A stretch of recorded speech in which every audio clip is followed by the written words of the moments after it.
Action, moteur, action. Donc toi, pour te le poser toi-même, il faudra... Je peux demander à Caro. Hein, ça pose Voilà. pas de problème. Tu évites, donc quand tu es en flexion comme ça, plantaire, tu as une ouverture de la pince. Donc déjà, on va corriger par la position dans laquelle on va strapper. D'accord. D'accord. En n'étant pas trop remonté, parce que là, on ouvre la pince. Plutôt en neutre, comme ça. D'accord. Le point de départ, donc je te le fixe pas entier là.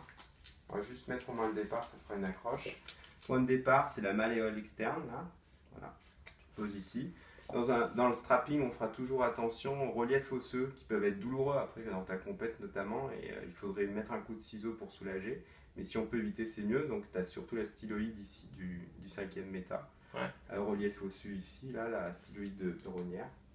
Globalement, c'est à peu près tout. Et après, ça va être la tension à quel moment on va le mettre. Donc on part d'ici. On va passer au milieu du pied globalement. Donc là, tu fais attention à la styloïde du 5e méta, surtout quand on remonte. Tu vois, tu passes en dessous. Tu passes, si possible, pas dessus. Donc faire attention, si tu mets au milieu du pied là, comme ça, là, au bout d'un moment, ça va comprimer et tu seras super mal. D'accord. Donc t'évites de passer dessus. Et de pas trop couper au bord non plus. Tu vois, si je me mets là, je serai pile dessus au bord, ça va pas être terrible. D'accord. Donc tu repères à peu près. Voilà, tu remontes à plat. Et là, donc là, on le déroule sans tension. Arrivé ici, première tension pour verrouiller le pied à l'inverse de ton entorse. Donc première tension, d'accord. On remonte ici, on passe derrière la cheville, derrière les malléoles. Là, on déroule juste, on a en déroulé, d'accord. On revient au point de départ. Deuxième 8, où là on passe par la moitié, donc tu décales de la moitié d'une bande, donc tu seras plus vers le talon. D'accord.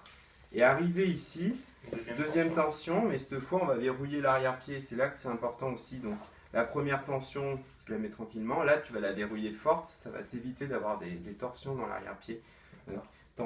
Deuxième tension forte, ici, tac, pour verrouiller le calcanéum. D'accord.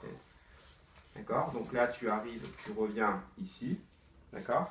Là, tu déroules, et à ce moment-là, on va faire un tour autour de la pince, et c'est là où tu vas la verrouiller. Donc tu vas la verrouiller là, tac, là tu verrouilles, troisième tension, et là à ce moment-là, tu peux faire un deuxième tour, toi. Normalement, on peut en faire qu'un, et toi tu vas en faire un deuxième, peut-être pour verrouiller une deuxième fois, tac, deuxième tour, d'accord.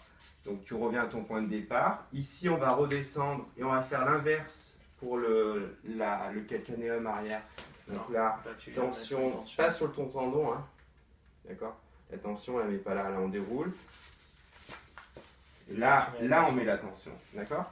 On redéroule ici tranquillement, on fait un tour, on reprend de l'élan si tu veux, on revient à son point de départ, dernière tension, et on arrive ici, et on déroule.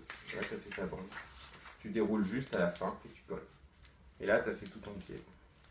D'accord. Ça bouge pas. Ben là, on n'a pas collé en plus. Ouais. Ok.